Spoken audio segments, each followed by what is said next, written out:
À Dax, la journée nationale du 25 septembre, dédiée aux harkis et aux formations supplétives, a été commémorée par une cérémonie républicaine. Allocution officielle, lecture du message ministériel et dépôt de gerbes ont rythmé ce moment de mémoire. Nous célébrons aujourd'hui la mémoire des harkis, ces combattants qui ont écrit une page singulière et importante de notre histoire. Célébrer les harkis et les autres membres des formations supplétives, c'est admirer un engagement, honorer un destin et reconnaître une dette. C'est aussi dire que la France ne serait pas tout à fait la même sans les traces laissées par cette histoire qui fut à la fois lumineuse et tragique. L'histoire d'un engagement d'abord, celui de ces hommes issus de toute l'Algérie qui ont fait le choix de servir une France généreuse.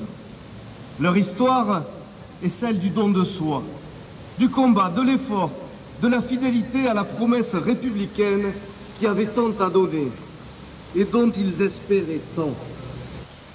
Après la campagne de Tunisie et d'Italie en 1943, débarqués en Provence le 15 août 1944 pour libérer la France métropolitaine, aux côtés de leurs camarades pieds noirs, ils avaient combattu l'ennemi bien au-delà de nos frontières.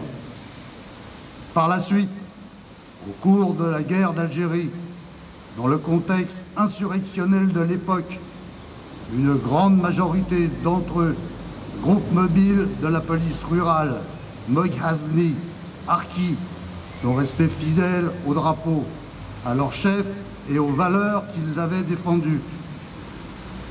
La déclaration d'un cessez-le-feu que le FLN n'a pas ratifié n'a pas arrêté cette guerre.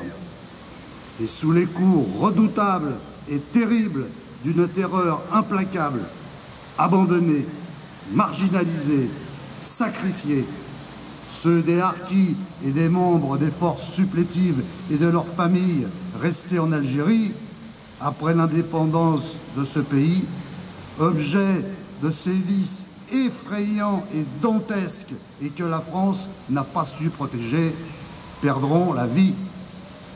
Aux morts.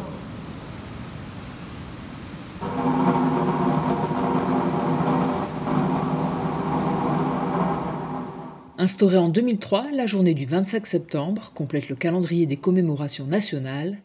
Elle affirme la volonté de reconnaître toutes les mémoires et de les inscrire durablement dans le cadre commémoratif national.